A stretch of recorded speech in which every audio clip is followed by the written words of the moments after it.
Happy Monday.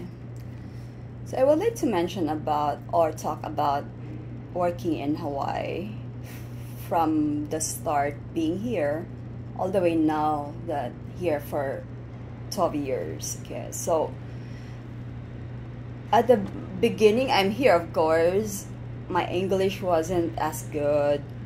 I know I was from the Philippines, and in school we use English language as our way of communicating. I read a lot of books, especially Reader's Digests, So I would like to talk about that later in my video. What I really found about Reader's Digest, about Asia in general, about Western people, that gave me a lot of ideas and what I am right now in this video. Okay, so here in Hawaii, so my first job here as at Walmart, that time I was struggling with my divorce.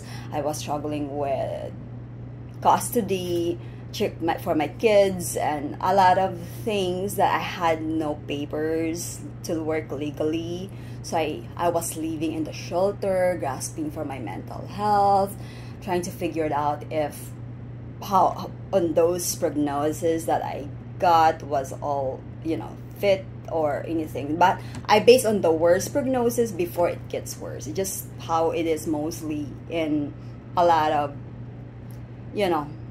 defense that they needed. Yeah, so I came here and then I didn't have papers. So as soon as I got my papers in a yearly renew of work permit, I got employed at Walmart, and Walmart helped me with my medical insurance, helped me pay my rent. I didn't depend to anyone, any guys or anybody, So I know I live in Kalihi. Kalihi is where people look down because probably a lot of Filipinos there that they just made it even worse, So it's just psychologically like that place being labeled that way because we're Filipinos, So, I know here in Hawaii that the gatekeeping here is very, very complicated, okay? So sometimes you really don't know.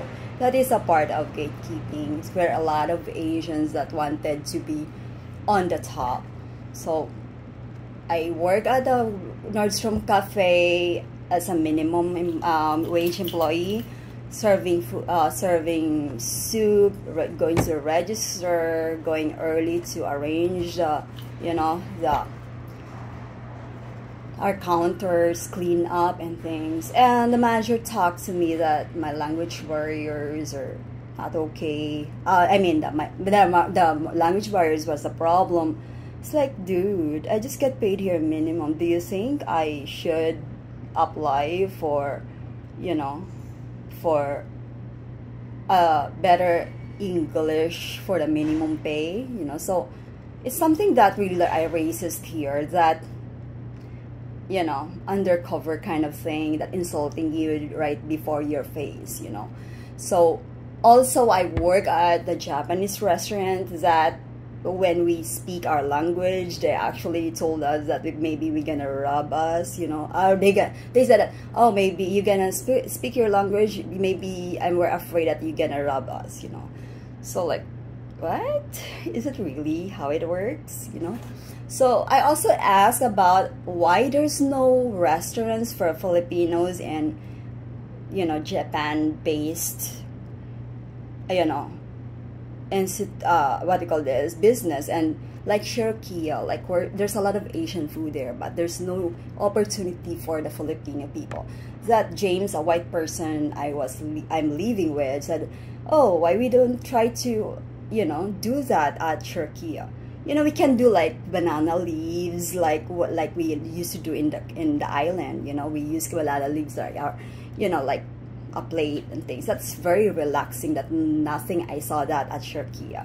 And I asked the manager why there's no Filipino food in there, and he just said, no, there's no Filipino food here. I don't know why, what's something wrong with Filipino food, or it's just a way how to connect with other Asian countries for their food to be presented instead of, I don't know, for any reason.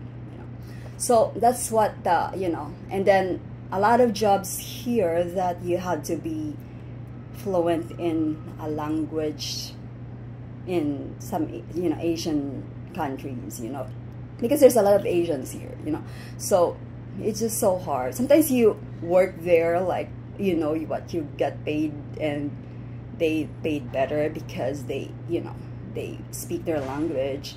And in fact, the way they work is just walking around, you know, being, you know, what they look like in nature country, you know. So I'll talk to you later again.